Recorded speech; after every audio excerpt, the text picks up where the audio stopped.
Messy waters. The left's losing. That's the subject of tonight's Waters Words. Democrats would rather fight Trump than fight crime. Because the Democrats, Trump's the real criminal. They believe Trump's more dangerous than death. Democrats can't confront crime and violence. They don't want to. Confronting Trump in the media is much easier because it makes them look tough on TV. But the truth is this: they're scared stiff. Chicago turned into a war zone, and murder is skyrocketing. This last weekend, 63 people were shot. 12 were murdered. Gang violence is officially out of control in the Windy City. The pandemic and joblessness are squeezing profits out of the drug game, so people are squeezing triggers. President Trump's trying to help Chicago save lives, black lives. But left-wing Mayor Lightfoot says no. Here she is. Under no circumstances will I allow Donald Trump's troops to come to Chicago and terrorize our residents. Residents are already being terrorized, Mayor. You failed. Real leadership is knowing when you need help. Now, I ask for help all the time, and boy, do I need it. And these aren't Trump's troops either. They worked under Barack Obama. These guys are from the FBI, the DEA, the ATF, and the U.S. Marshals Service. These guys are already working with local law enforcement in every city. Bill Barr is sending some more to Chicago, so don't be so ungrateful. They'll help prosecute shooters, drug traffickers, and carjackers. They'll apprehend gangbangers, take illegal guns off the streets, and work ballistics at crime scenes. The mayor needs her head checked if she doesn't think Chicago PD needs help. You're not at war with the president. You're at war with the gangbangers, and you're losing, Lightfoot. Lightfoot's losing everywhere. Last week, the mob stormed Grant Park to topple the statue of Columbus. Just a bunch of peaceful protesters, right? So here's a gentleman dumping out weapons to be thrown at the police, and immediately they start multiple felonies of throwing objects at the police who were standing on the statue.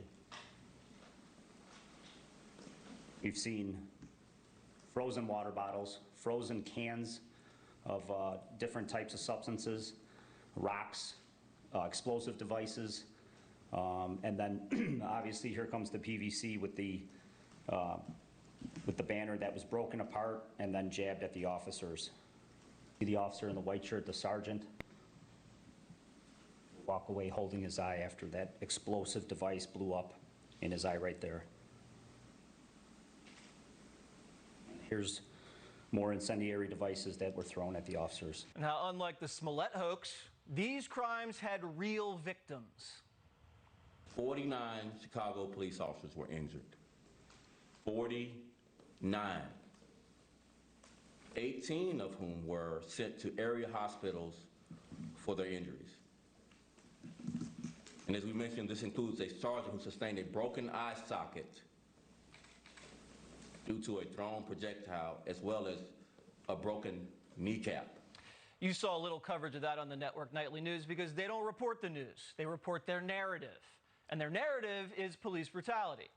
Reality, that gets left on the edit room floor. You're being lied to, so Trump loses. Fake news is the enemy of the people and the police. We just don't want to believe people will act this way toward us, that they would take advantage of our sacred right to First Amendment. But now I have ordered all of our officers to wear any and all protective gear. And once police slap on the riot gear to protect themselves from sticks, fires, and projectiles, the media calls them militarized. Pure propaganda to protect the anarchists. But the anarchists, they didn't return the favor. The mob showed up at the mayor's block. Police were called to protect the mayor's house.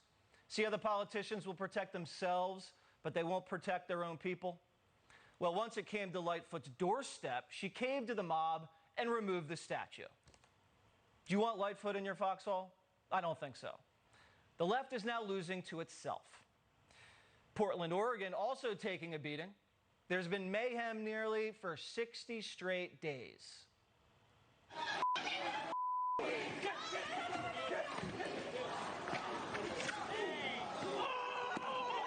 Stop!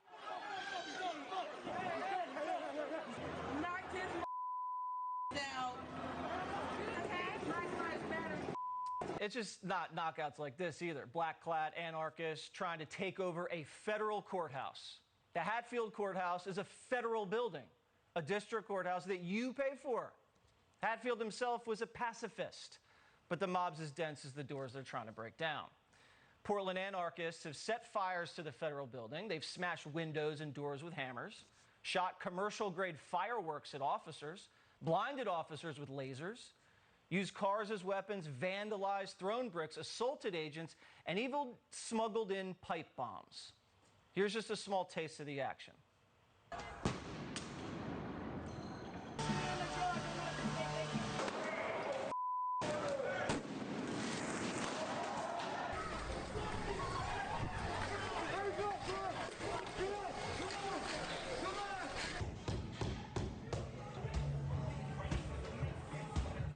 The congressman who represents Portland condemned the violence and asked for federal aid. Just kidding. He said Portland, Oregon is not out of control. Portland, Oregon is not out of control. To be sure, there are some people who have strong feelings, and there are some who have done things that are inappropriate and unlawful. But that is the challenge of our local officials and our state officials to manage it. I love the bow tie, but what an idiot. Here's why the feds are involved, Congressman. Because a federal building is under attack. The Department of Homeland Security has agents guarding every single federal building in every single city. They're called the Federal Protective Service. They're a police division of DHS, and they wear uniforms that say FPS. They aren't Trump's troops. They worked under Barack Obama, too. And they protect judges, they protect courthouses, they even protect the Department of Education buildings. But Democrats are now calling American law enforcement officials Nazis. The use of stormtroopers under the guise of law and order is a tactic that is not appropriate to our country in any way. This president and this attorney general seem to be doing everything they possibly can to impose Gestapo activities in local communities. This is a democracy, not a dictatorship. We cannot have secret police abducting people into and putting them in unmarked vehicles. Stormtroopers, secret police, Gestapo, that all refers to Hitler's goon squads in Nazi Germany. This has gone too far.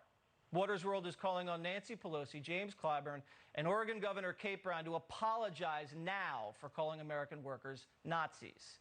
I urge you to call them and demand an apology too.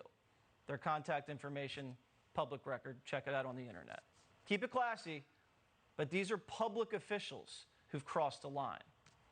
By the way, when someone commits a federal crime like they're doing in Portland, they need to be arrested.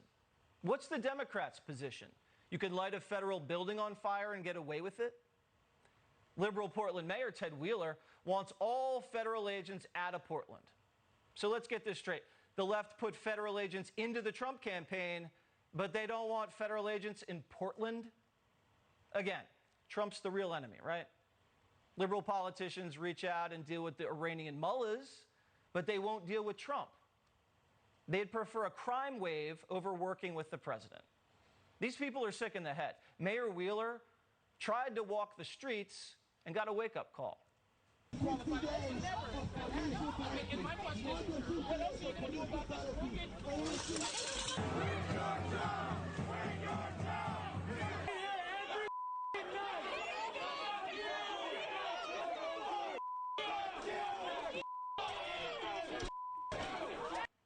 Nobody likes you anymore, Wheeler. You're now the West Coast de Blasio. Congratulations. Normal people hate you because their city burned, and the radicals hate you because it hasn't burned hot enough. The Democrats are losing. Riding a crime wave to victory in November won't work. The left's shot. They're running on rage, lies, and lockdowns. Look at what they're doing now. Imagine what they'll do if they lose. And the media knows it doesn't look good, so they're spinning like crazy. Here's an actual CNN headline. Ready? Crime is surging in U.S. cities. Some say defunding the police will actually make it fall. Some say? CNN must be using the same sources as they use with the Russia hoax. I wonder what happens when you run out of hoaxes. Well, we're 100 days away from the election, and I guess we'll find out. Here with Reaction.